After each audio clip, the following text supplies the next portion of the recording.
Olá, boa noite, tudo bem? Vamos seguir com o nosso estudo do Livro dos Espíritos, conforme já vínhamos anunciando, conforme dissemos ontem, né, que essa semana nós faríamos um certo intensivão, né, como alguém disse aí ontem. Essa semana nós vamos fazer o estudo do Livro dos Espíritos hoje, né, às 21 horas, amanhã, terça-feira, às 21 horas, quarta-feira, às 20 horas, e aí provavelmente na quinta e sexta também às 21 horas. Então nós vamos tentar fazer essa sequência de estudo do Livro dos Espíritos. Ontem nós fizemos às 10 da manhã, como sempre fazemos, às quartas às 20 horas, aos domingos às 10 horas, mas nessa semana, segunda, terça, quinta e sexta, nós faremos a sequência do estudo do Livro dos Espíritos às 21 horas. Né? Então, só para a gente repassar, né, o calendário, por assim dizer, então seguimos com o estudo do Livro dos Espíritos, hoje agora, né, às 21 horas, amanhã, terça-feira, às 21 horas, quarta-feira, às 20 horas, quinta-feira e sexta-feira, 21 horas, ok? E domingo às 10, como nós sempre fazemos. Né? Então vamos seguir com o nosso estudo. Na última live, na live de ontem, hoje é dia 23 de novembro, né? Uma segunda-feira. Na live de ontem nós conversamos sobre o materialismo. Então falamos sobre o materialismo, falamos sobre duas questões do Livro dos Espíritos que tratam do materialismo, e hoje nós vamos começar o capítulo 3º, a partir da questão 149. O que nos fala esse capítulo 3º? Ele nos fala do retorno da vida corporal à vida espiritual. Em outras palavras, nos fala da desencarnação. Então, é o capítulo 3 do livro 2, né, da questão 149 à questão 165, que trata desse assunto do retorno da vida corporal à vida espiritual, da desencarnação. Então esse é o tópico que nós vamos conversar hoje, já observando a questão 149 do Livro dos Espíritos.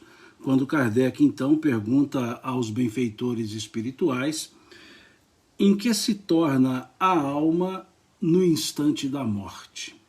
Então aqui são dois conceitos que nós precisamos pensar.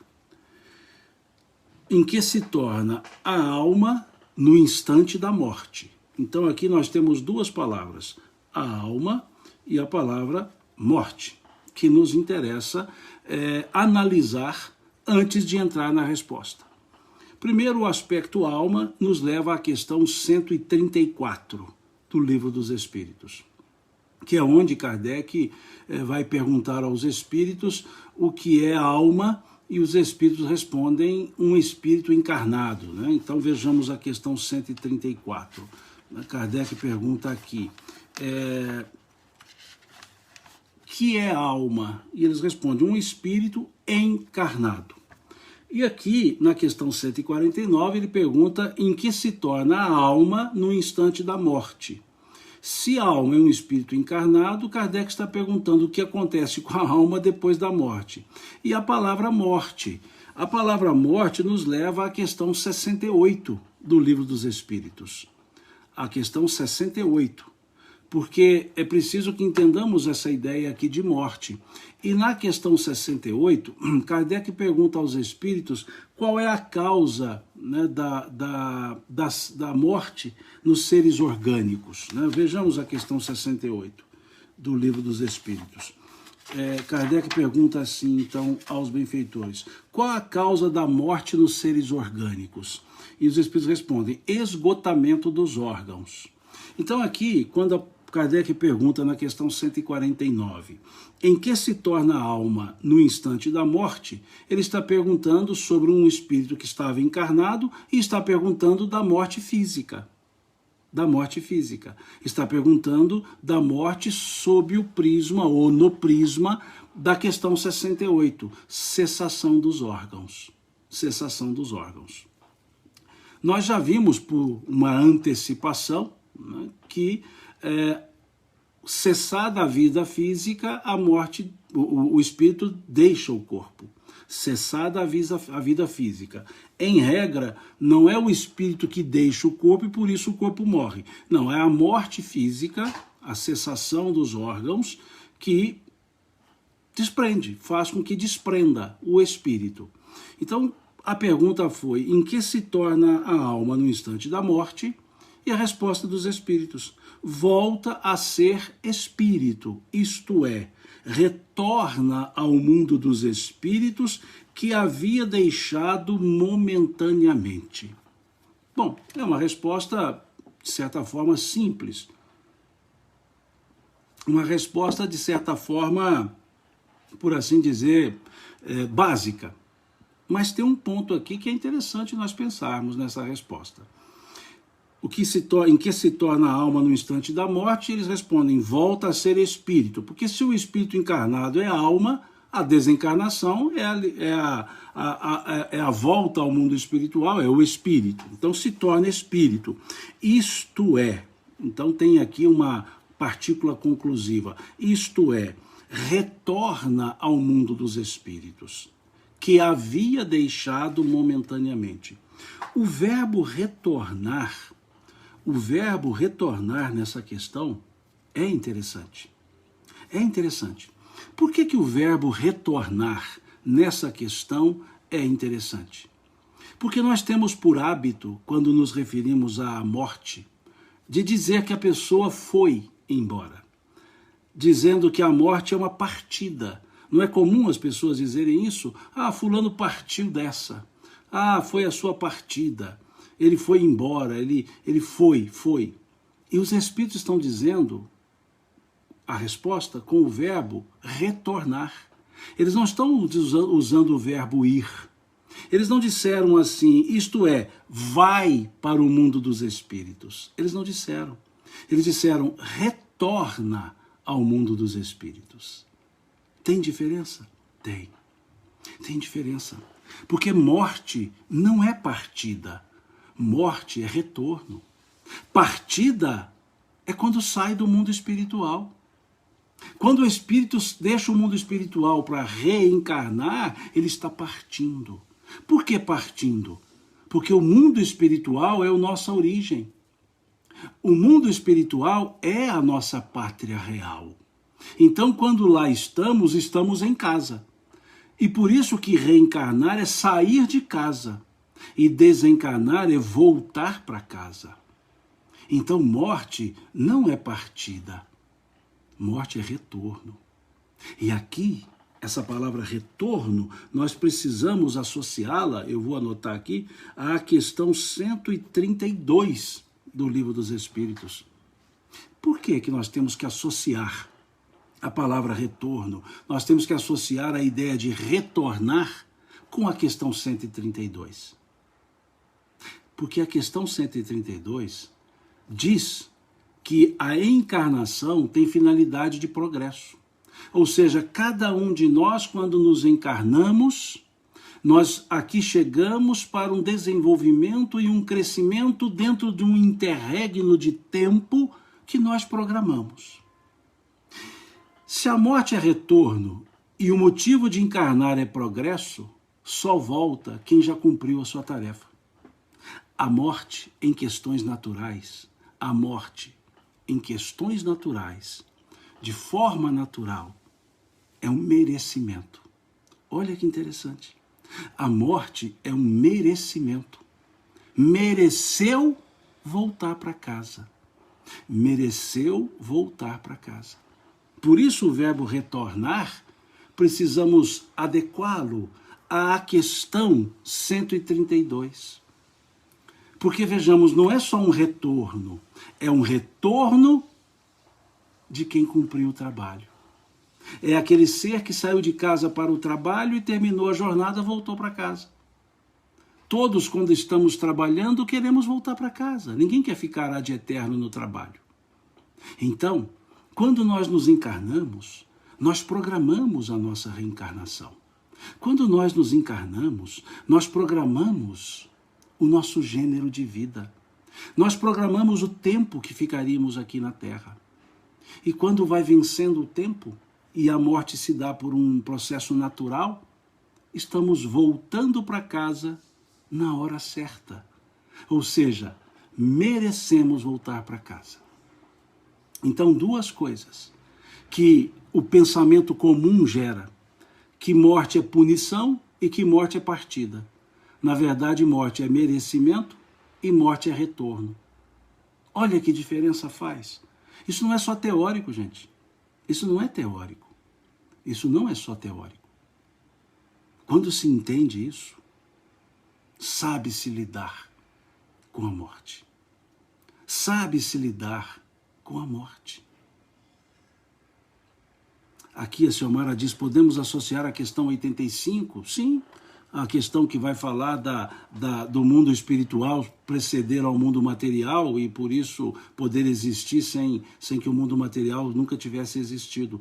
Sim, Xiomara. Só que nós temos que observar que a questão 132, ela fundamenta a questão 86, que vai falar da convivência, da inter-relação entre os dois mundos.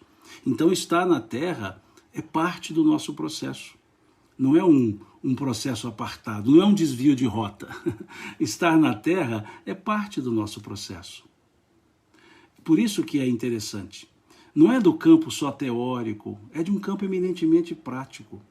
É como se nós nos educássemos dentro da realidade da vida. A realidade da vida é a imortalidade. A imortalidade é a realidade da vida. A morte, a desencarnação, o retorno é um processo. É o meio pelo qual retornamos à pátria espiritual. O nascimento é o meio pelo qual saímos do mundo espiritual e chegamos aqui. A morte é o meio pelo qual retornamos ao mundo espiritual, deixando esse aqui. Então, nascimento e morte, nascimento e morte se associam. Nascimento e morte são processos, são, melhor dizendo, meios, não é processo. Nascimento e morte são meios. Nascimento é o meio para se chegar na Terra. Morte é o meio para se retornar ao mundo espiritual. Percebamos que os dois têm a mesma natureza? Qual natureza? Meio. Meio. Então a morte, ela causa tristeza, não há dúvida. Não há dúvida nenhuma. A morte causa tristeza para os que aqui ficam. Não há dúvida. Mas não deve ser olhada com um aspecto tétrico. Não deve ser olhada como um aspecto lúgubre, mas com um aspecto de uma realidade.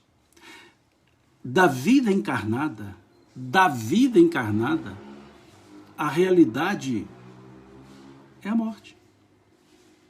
Não tem outro mecanismo para se voltar ao mundo espiritual, como não tem outro mecanismo para chegar na Terra. Chega-se na Terra pelo nascimento, sai-se da Terra, retorna-se ao mundo espiritual pela morte. Agora, vai causar tristeza? Vai, gente. Vai. E é natural. Porque, veja, uma pessoa que convive conosco um certo tempo e muda da cidade, vamos imaginar um grande vizinho, amigo, um familiar muito querido, vai mudar-se da cidade, vai mudar para uma cidade mais longe e só poderá vir de tempos em tempos nos visitar ou nós irmos visitá-lo. Naquele momento que estamos nos despedindo da pessoa que vai morar fora, a gente se despede com tristeza, chora, porque vai sentir saudade. Olha, eu te via todos os dias, a gente conversava todos os dias, agora você vai mudar, nós vamos ficar um ano sem nos ver, 2 anos sem nos ver. Isso não causa tristeza? Não causa, assim, um aperto no peito? Sim, a morte é a mesma coisa. A morte é alguém dizendo, olha, eu estou me mudando para o mundo espiritual, estou voltando para lá, e nós vamos nos ver daqui a um tempo, mas vamos ficar um bom tempo sem nos ver, sem poder conversar. Isso dá tristeza. A convivência, a perda da convivência dá tristeza.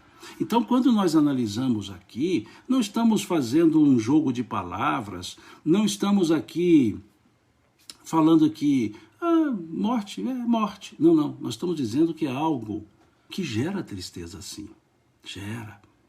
Gera a dor, o desamparo. Depende das relações, depende do entendimento que a pessoa tem da relação do mundo espiritual, mas depende muito da relação que tinham aqui quando encarnados todos. E isso vai gerar uma tristeza, sim. Vai gerar o choro. Por que não? Eu sempre digo em tom humorado, mas eu brinco aqui com a minha família, que o dia que eu morrer e ninguém chorar, quem vai chorar sou eu.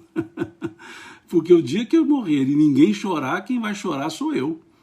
Por que eu vou chorar? Porque ninguém se preocupou, ninguém se importou com a minha presença, ou seja, a minha presença não faz falta, a presença. Não, mas eu sei que você continua vivo, sim, mas a minha presença não vai estar aqui. Então é natural isso, né? Tudo vai depender dessa proximidade das relações afetivas. Então gera sim a tristeza. Mas é preciso que percebamos que é da natureza. É da natureza. E dentro desse conceito que os espíritos nos trazem, dentro dessa ideia que estamos na Terra para crescimento, a morte natural é o merecimento. Em outras palavras, a sua casa verdadeira é o mundo espiritual. A sua pátria verdadeira é a pátria espiritual. Você merece voltar. Veja, você merece voltar. Porque foi na hora certa, no momento certo, do jeito certo. Vamos dizer, não certo. Foi na hora combinada, programada. Foi do momento, do jeito programado. Por isso que antecipar a hora da morte é uma situação danosa. Por isso o suicídio é um desrespeito ao curso natural da encarnação. Não é o curso natural da vida, porque continua a vida, mas é o curso natural da encarnação. Chegar naturalmente pelo nascimento, voltar ao mundo espiritual naturalmente, pela morte. Por isso que o suicídio é contrário à lei de Deus. Porque está como que fugindo de um campo de provas escolhidos. Melhor dizendo, escolhido o campo de prova. Por isso nós dizemos que é uma fuga comprometedora. É uma fuga comprometedora, porque compromete a estrutura encarnatória que foi planejada, programada. Então, é importante nós observarmos nessa questão 149 que aparentemente é uma resposta técnica, mas o verbo retornar e depois o advérbio momentaneamente, o advérbio de tempo, momentaneamente, nos fala que aqui na Terra é o momento. Aqui na Terra não é a vida. Aqui na Terra é um momento da minha vida. Já que nós todos somos imortais. Se eu sou imortal e momentaneamente estou na Terra, é porque a minha natureza é espiritual. E em tese, permanentemente, eu ficaria no mundo espiritual, em tese. Né? Então, vejam como é interessante essa questão 149. Que muitas vezes, quando lemos, nós a lemos com olhos de uma resposta técnica. Em que se torna a alma no instante da morte? Volta a ser espírito, isto é, retorna ao mundo dos espíritos que havia deixado momentaneamente. Mas quando nos debruçamos aos verbos e advérbios, ou ao verbo e advérbio, a gente percebe que tem mais coisa. A gente percebe que nessa resposta tem ali, subrepticiamente, vamos dizer assim, um ensinamento. Um indicativo para como ou de qual maneira nós devemos olhar a encarnação. Como um momento. Como temporariedade. Isso é importante, entendê-la como temporariedade? Sim, porque é um tempo que nós escolhemos, é o tempo que gastaríamos, desculpe-me, para o nosso processo parcial de evolução. Também nos dá a ideia do que aqui acontece não perdura em acontecimento, pode perdurar em efeitos, mas não em acontecimento, ou seja, passa. Aí aquela frase que Chico gostava de colocar, né? Isso também passa, dita por Maria, que é uma frase, inclusive, que Teresa de Ávila, era uma madre também, né? Teresa de Ávila usava muito.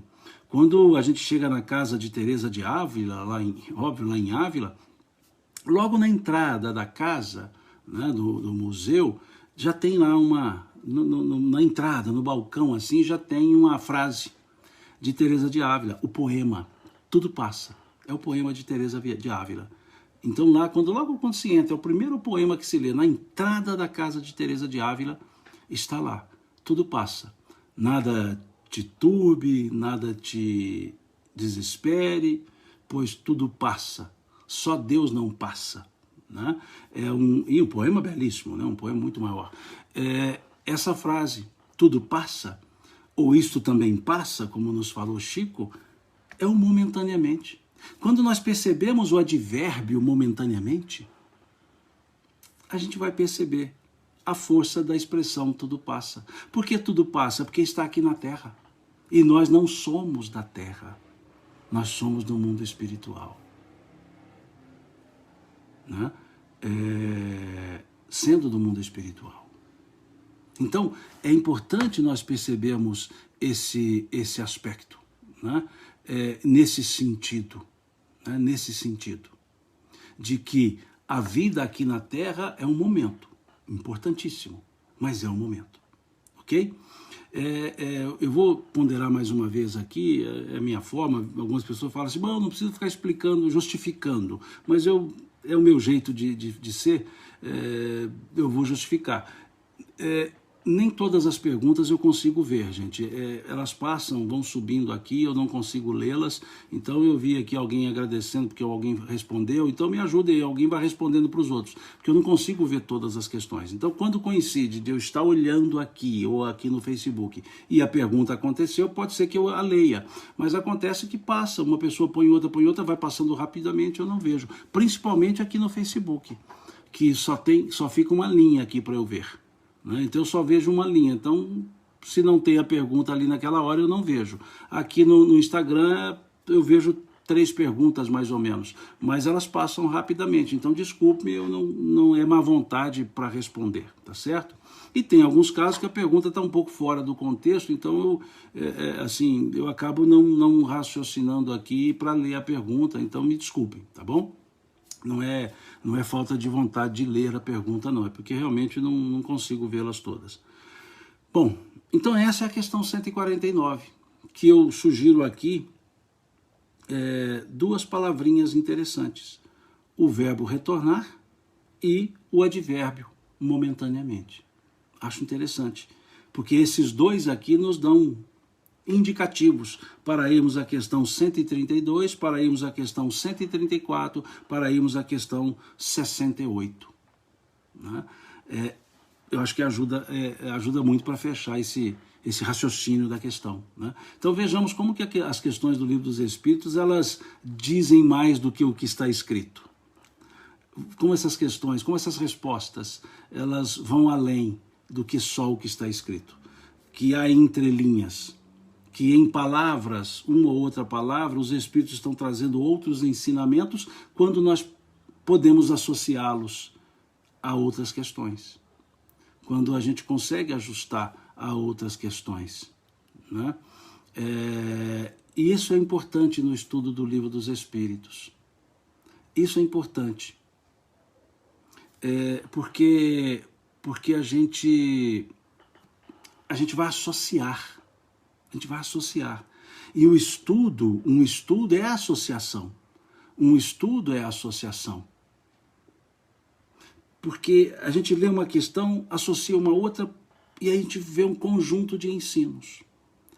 Daí eu faço isso, né? Eu vou anotando aqui, eu me lembrei agora da questão 132 e já anotei aqui do lado, porque o outro dia que eu for ler isso aqui, eu já estou com a 132 para dar uma olhada, né?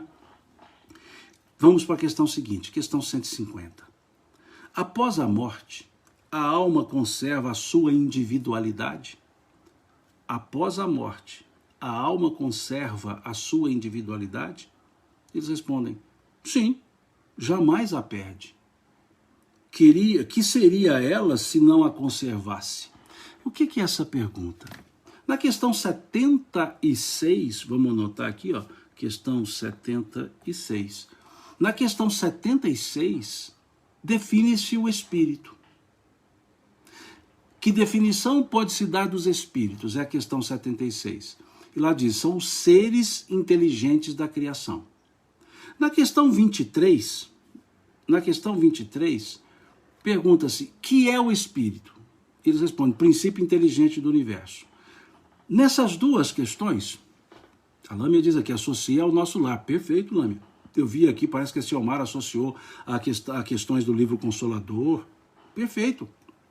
Associações, nós podemos fazê-la com as obras, por assim dizer, suplementares, com as obras subsidiárias, né?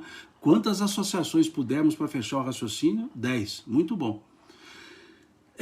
Na questão 76, então, lá diz que o espírito é o ser inteligente da criação. Na questão 23 diz que espírito é o princípio inteligente. A questão 76 está falando justamente da individualização do princípio inteligente. A questão 76, aqui do Livro dos Espíritos, está falando da individualização. O que torna cada um de nós um. O que nos torna um indivíduo. Melhor explicado fica na questão 607A do Livro dos Espíritos. Então aqui quando se pergunta, após a morte a alma conserva a sua individualidade? A resposta é sim, jamais a perde. Porque se perder a individualidade, como identificar? Por que essa pergunta? Mas é uma pergunta tão óbvia. Não é. Não é uma pergunta tão óbvia e tão simples. Porque à época, Kardec faz essa pergunta ali entre 1855 e 1860, à época existia fortemente a ideia panteísta, que nós éramos pedaços de Deus e quando morria juntavam-se os pedaços. Juntavam-se os pedaços. Essa pergunta não é tão óbvia assim, tão simples assim não. Porque existe ainda num pensamento teológico que quando morre-se a pessoa, a alma num plano, aí vou usar o termo que a teologia usa, no céu, ela perde a identidade das outras, ela não se lembra das outras. Sim, existe essa lógica no pensamento teológico. Isso explica muitas vezes para que a pessoa diga assim, não, quando morre você não vai se lembrar da outra pessoa. Ou seja, se quando a pessoa morre lá no céu, né? Lá no céu, vamos dizer assim, na linguagem teológica, e ela esquece das outras pessoas, ou seja, não se lembra mais, para que a individualidade então? E as pessoas explicam isso na teologia para dizer por que uma alma que está no céu, segundo a teologia, não fica triste porque um ser amado está no inferno. Então, para explicar isso, que a pessoa que está no céu não lembra-se de mais nada, de ninguém, não lembra do amor que tem pelas outras pessoas porque elas foram para o inferno, é para explicar que senão não seria céu. Imagina um céu com alguém que está lá preocupado com o outro que está sofrendo, não teria paz. Então, para tentar explicar isso por um rebuscado teológico, dizem assim, não, mas uma vez depois da morte esquece, não se lembra mais das outras pessoas. É o mesmo que dizer, acabou a individualidade. Então, para que individualidade de encarnado se depois lá vai se esquecer? Não vou me lembrar mais da pessoa. Do que adiantou amar uma pessoa, conviver com uma pessoa durante aqui um certo tempo para depois esquecer? Isso não é lógico. Isso não é de Deus. Perceberam? Então, essa ideia de romper, né, que a Lâmina diz aqui, os laços afetivos, é como se perdesse a identidade, a individualidade. Perceberam, então, que essa pergunta 150, ela não é pueril, ela não é infantil, ela não é uma pergunta assim superficial? É uma pergunta muito importante. Porque se perder a individualidade, perdeu a existência, acabou, não se tem mais. Então imaginemos aquela ideia, encontra-se lá no céu, mas se esquecer um do outro, não se encontra, então ninguém sabe quem é quem, ou seja, perdeu a identidade, perdeu a individualidade. Veja que reducionismo mais absurdo essa teologia. Como se Deus brincasse com as pessoas. Amam aqui de uma maneira tão intensa para depois cada uma esquecer da outra? Para romperem-se os laços afetivos só para tentar justificar uma ideia inventada. Justificar o céu e o inferno.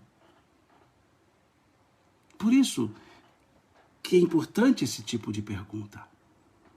Após a morte, a alma conserva a sua individualidade? Ao responder sim, ela conserva todos os seus sentimentos, ela conserva todas as suas memórias, ela conserva a sua identidade.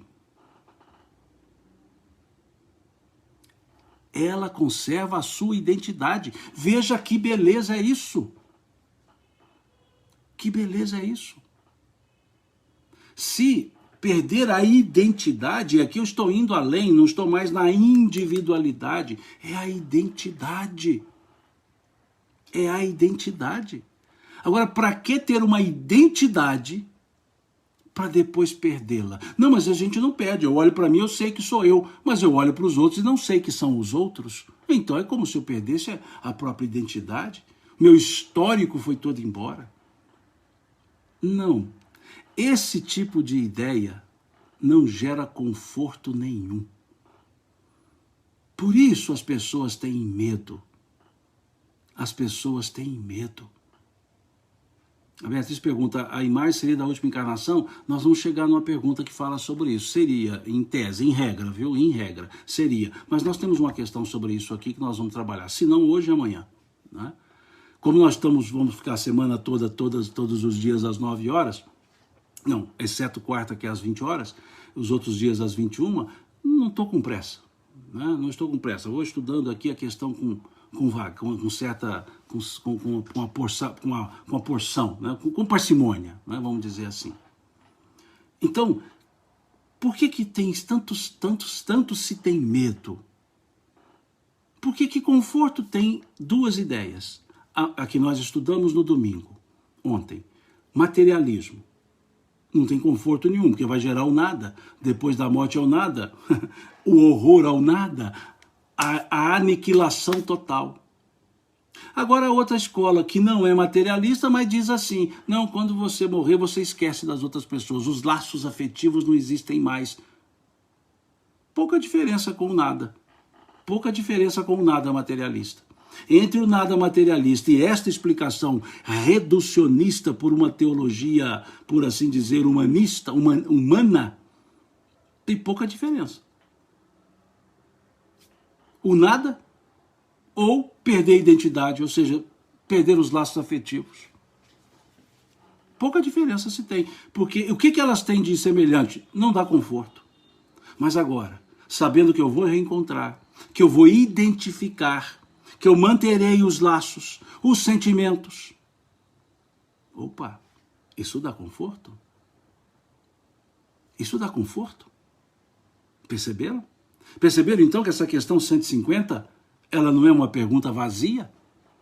Não é uma pergunta superficial? Ela leva a diversos desdobramentos? Como todas as perguntas, todas as respostas do Livro dos Espíritos, leva a desdobramentos. Leva a desdobramentos. Então voltemos à pergunta. Após a morte, a alma conserva a sua individualidade? Sim, jamais a perde. Que seria ela se não a conservasse? Olha que legal. terminar a resposta com uma pergunta. O que seria a alma se ela não conservasse a individualidade? Nada. Então não teria diferença nenhuma com a ideia materialista, porque se eu perder a minha identidade, eu perdi a mim mesmo. Se eu perder a minha identidade, eu perdi a mim mesmo. Eu perderei a mim mesmo.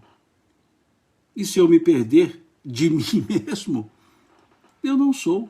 Eu apenas estava. Eu não sou. Eu estava. Percebemos então a diferença? E aí tem o desdobramento da pergunta, que é a questão 150A. Como a alma constata a sua individualidade uma vez que não tem mais corpo material? Dejane, nós estamos na questão 150, agora 150A. Como a alma constata a sua individualidade uma vez que não tem corpo material? Olha a resposta. Que também aparentemente é técnica, mas não é. Ela tem ainda um fluido que lhe é próprio, aurido da atmosfera do seu planeta e que representa a aparência da sua última encarnação, seu perispírito, o corpo espiritual. O corpo espiritual. Então a pessoa que perguntou, me fugiu o nome agora, que aparência nós temos no mundo espiritual? Em regra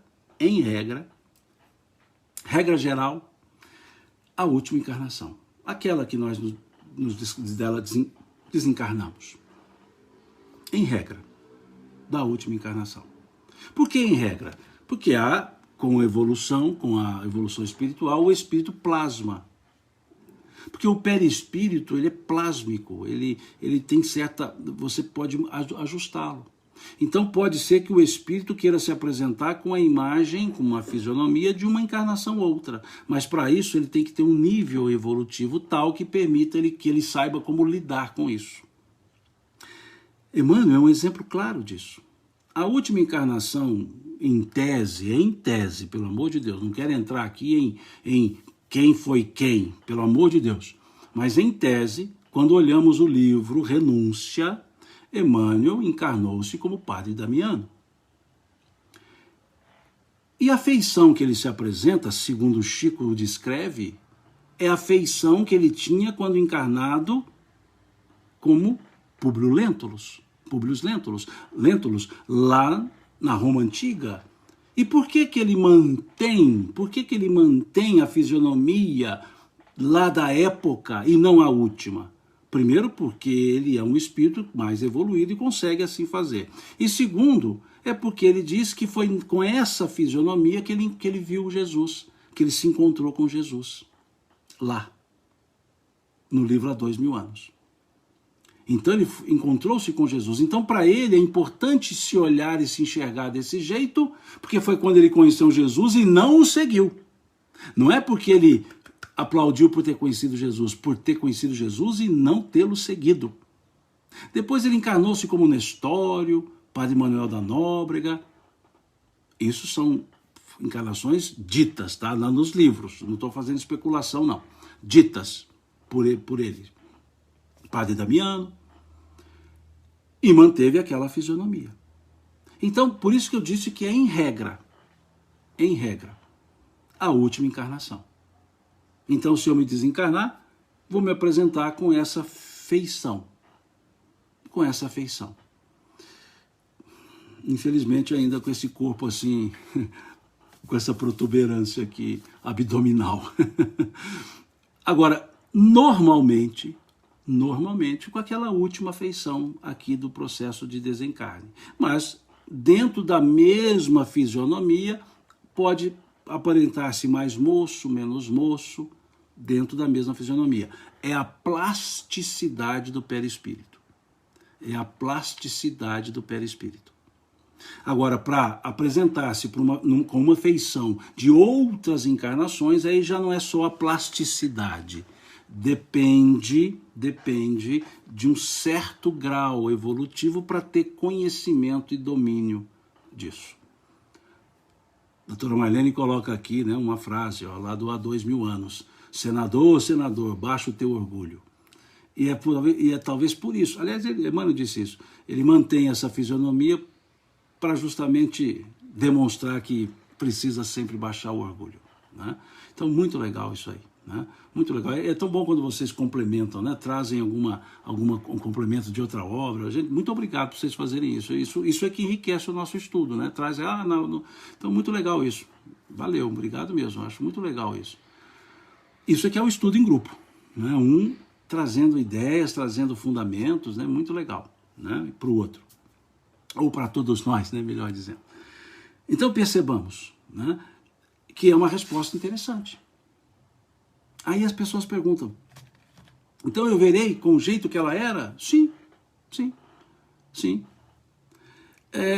Mas ela vai se apresentar com mais jovem? Pode também não. Doutor Bezerra de Menezes, por exemplo, não se apresenta mais jovem, ele gosta de se apresentar com aquela feição, porque inspira experiência, inspira ternura, inspira aquela ideia de aconchego de vô, né? Então tem isso. Engraçado, e o espírito se manifesta, se apresenta com óculos, se apresenta com a roupa, lógico. Isso está muito bem explicado no livro dos médiuns, lá no capítulo que fala do laboratório do mundo invisível. Laboratório do mundo invisível, lá no livro dos médiuns. Então sugiro que deem um pulinho lá depois e deem uma lida nesse ponto, né? Agora, deixemos o espírito à vontade, né? Nós encarnados não fazemos algumas repaginadas no corpo, né? Não tem aquelas pessoas que vão lá, fazem uma repaginagem, uma harmonia facial, harmonização facial, né, que é a linguagem de hoje, faz uma harmonização facial e rejuvenescem no ar. Não, o espírito faz a harmonização facial pelo perispírito. Né?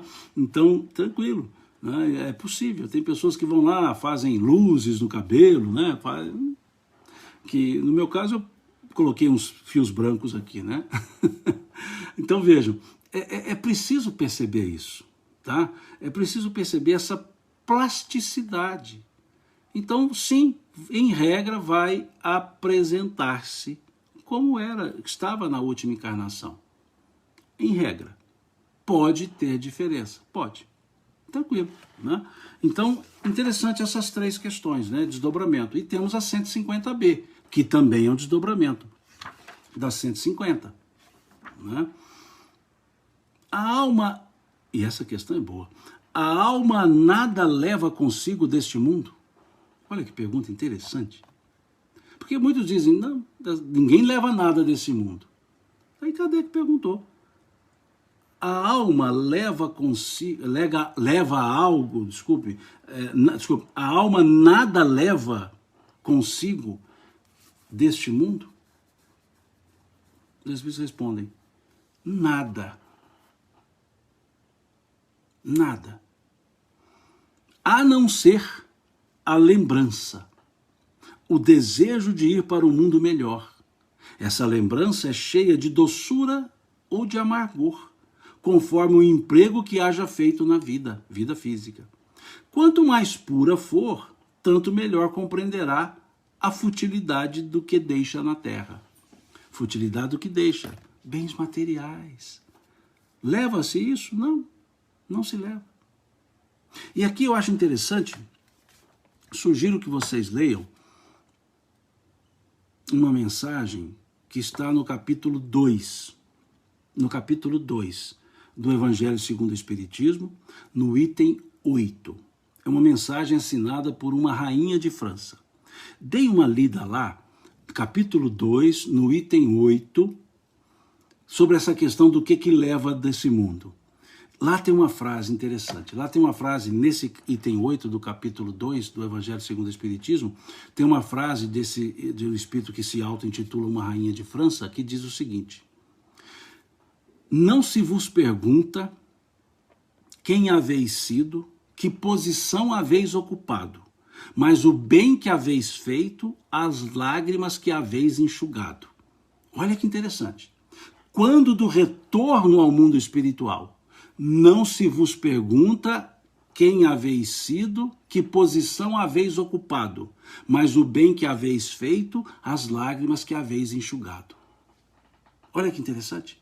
Olha a resposta. Nada a não ser a lembrança, o desejo de ir, essa lembrança é cheia de doçura ou de amargor, conforme o emprego que fez na vida. Então o que nós levamos?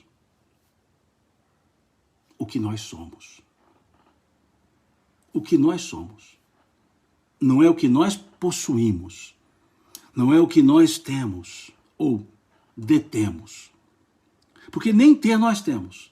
Porque se tivéssemos, ia conosco. Como não vai conosco, não é nosso. Então nós não tivemos. O que é que nós temos? O que está conosco, o que é nosso, o que sou eu. Eu tenho o meu tempo, eu tenho a minha atenção, os meus sentimentos, os cuidados. Isso é meu, isso vai comigo, isso volta comigo. Agora, o material, o conhecimento, sim, o material fica. O status social, nada conta. Se encarnado a pessoa era de proeminência social, isso nada conta.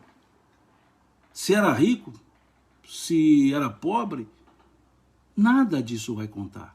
Vai contar o que a pessoa realmente é.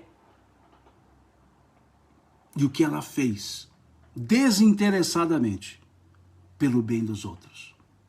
É isso que está nessa frase do item 8, capítulo 2, do Evangelho segundo o Espiritismo.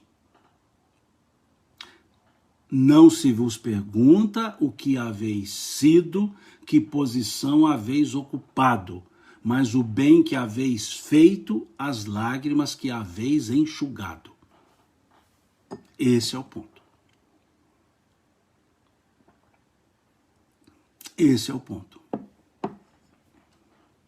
Então nos perguntemos, qual é o foco da nossa existência? Ser ou ter?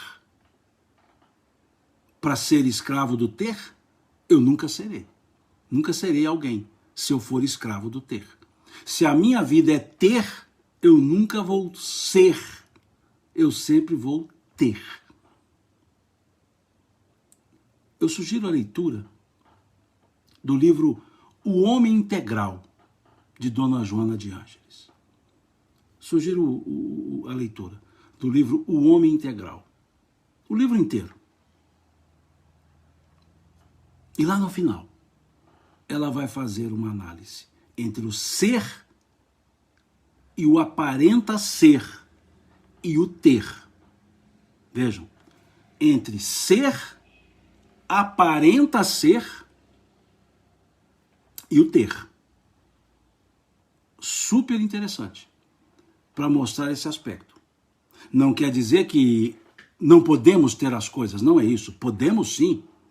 O ter, o que nós não podemos, é nos submeter ao ter. Ter sim. Conforme foi citado aqui, não me lembro por quem, capítulo 6 do Evangelho de Mateus. Solicitude pela vida. Dos versículos 19, salvo engano, até 26, salvo engano. Solicitude pela vida. Não vos preocupeis com o que haveis de vestir, pelo que haveis de comer, pelo que haveis de beber, pois meu Pai bem sabe que necessitais dessas coisas. Buscai primeiro o reino de Deus, a sua justiça, e essas outras coisas ser-vos-ão acrescentadas. Buscai primeiro ser, para depois ter. Vejam, primeiro ser, depois ter. Buscai primeiro o reino de Deus. Primeiro ser, depois ter. Porque se primeiro eu busco ter, dificilmente eu serei. Dificilmente eu serei. Eu terei. Então, que tenhamos as coisas, mas que primeiro sejamos. Sejamos esse ser espiritual. Esse ser encarnado, esse indivíduo, esse ser que buscou o reino de Deus primeiro e as outras coisas depois. Porque Jesus não disse buscai unicamente o reino de Deus. Ele não disse buscai unicamente o reino de Deus. Ele disse buscai primeiro o reino de Deus. Quer dizer, busque também as coisas materiais, mas com equilíbrio íntimo. Busque também as coisas materiais, mas com a consciência tranquila. É isso que ele quis dizer. É isso que está aqui na questão 150b. Vamos lê-la de novo? A alma nada leva consigo deste mundo? A resposta: nada, a não ser a lembrança, o desejo de ir para um mundo melhor. E essa lembrança é cheia de doçura ou de amargor, conforme o emprego que haja feito da vida. Ou seja, conforme eu vivi na vida material, eu terei a doçura ou amargor das lembranças do mundo no mundo espiritual. Quanto mais pura for a lembrança, tanto melhor compreenderá a futilidade do que deixa na Terra. Aí dá para perceber aqueles espíritos que se vinculam a bens materiais. Não existe isso? Quantos espíritos se obsediam-se por causa dos bens materiais. São obsediados pelos bens que possuíram, porque não se desligam deles. E quando eu falo bens, a cultura do corpo, a cultura da vaidade corporal. Há espíritos que há a morte física e eles continuam ligados ao corpo por causa do apego material, do apego ao físico. Há um espírito chamado Lisbeth, lá no livro Céu e Inferno, na segunda parte, Dissertação dos Espíritos. E dentro dos grupos chamados espíritos infelizes, tem lá um relato de um espírito chamado Lisbeth, que diz que ficou vinculado ao corpo por 150 anos. Porque na vida encarnada ela dizia que cultivava a vaidade da beleza, que o maior medo dela era ficar velha, porque ficaria sem a beleza da juventude. E ficou vinculada, sentindo todos os efeitos. E para ela era um processo de constante envelhecimento. Envelhecia. Decompunha o corpo. Então é isso que está dizendo aqui. Quanto mais pura for, tanto melhor compreenderá a futilidade. Por outro lado, no mesmo livro, Céu e Inferno, autoria de Kardec, na segunda parte, tem um grupo nas dissertações espíritas, tem um grupo chamado Espíritos Felizes. Lisbeth, do grupo dos espíritos infelizes. E Samson, um espírito que faz parte do grupo dos felizes. E ele se manifestou 8 horas depois da morte física. 8 horas depois da morte física. Ele era um membro da Sociedade Parisiense de Estudos Espíritas, e eles haviam dito que quando desencarnasse um deles seria evocado. 8 horas depois ele foi evocado. O corpo dele ainda estava sendo velado. E aí eles fizeram uma pergunta a ele: que impressão você tem vendo aqui seu corpo sendo velado? Ele disse assim: meu corpo. Ah, sim, eu tive um. 8 horas depois do desencarne, ele já nem estava lembrando de corpo físico.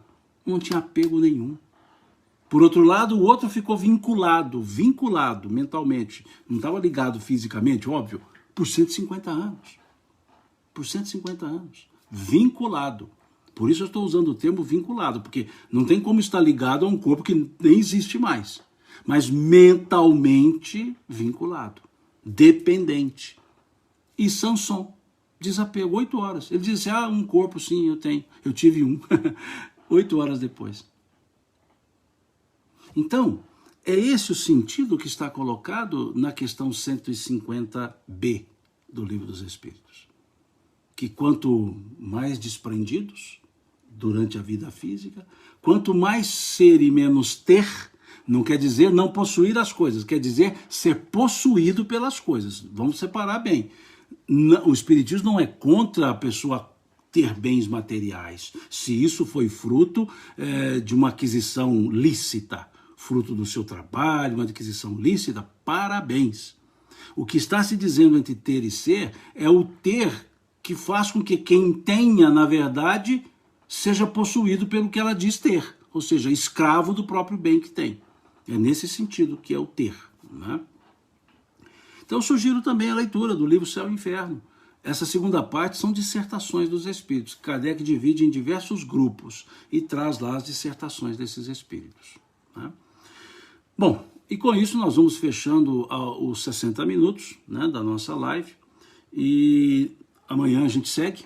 Eu disse ontem, né, e reforcei hoje, essa semana eu estou tentando fazer live todos os dias com o estudo do Livro dos Espíritos. Como é uma semana que eu pensei assim, eu vou deixar reservada para a gente fazer esses estudos durante a noite. Então, outros compromissos de palestras que eu tenho para essa semana, fiz em horário mais cedo, para liberar esse horário das 9, para a gente fazer digamos, um intensivão, né? Aproveitar que estamos em casa ainda e fazer esse estudo, porque depois as pessoas começam a voltar à vida rotineira do externo, e aí não dá mais, talvez, para a gente se encontrar, né, num estudo, nesse tipo de estudo que estamos fazendo online, né? Aí já tem os compromissos, essa queda, né, de sinal, né? Agora eu vi que o Facebook retornou, né? A queda aqui do sinal, a qualidade deve ter ficado um pouco ruim, né? Tá travando um pouco, né? Eu agradeço pela paciência de vocês, e amanhã, se Deus quiser, às 21 horas, a gente continua o estudo. E aí, como eu disse, eu sempre explico que a gente estuda tópicos, eu não estou estudando questão por questão, a gente trabalha com algumas questões para clarear o tópico, né, que estamos estudando, e na próxima live, amanhã, a gente segue com o estudo a partir da questão 154, tá certo? Gente, no mais, eu sei que aqui no Instagram travou, tá? Realmente travou, no Facebook eu vi que retornou, então agradeço a vocês pela paciência, Deus lhes pague, e se Deus quiser, amanhã, às 21 horas, a gente continua com o nosso estudo, ok? Até lá, uma boa noite, um bom descanso, um bom sono para todo mundo. Fiquem com Deus. Até.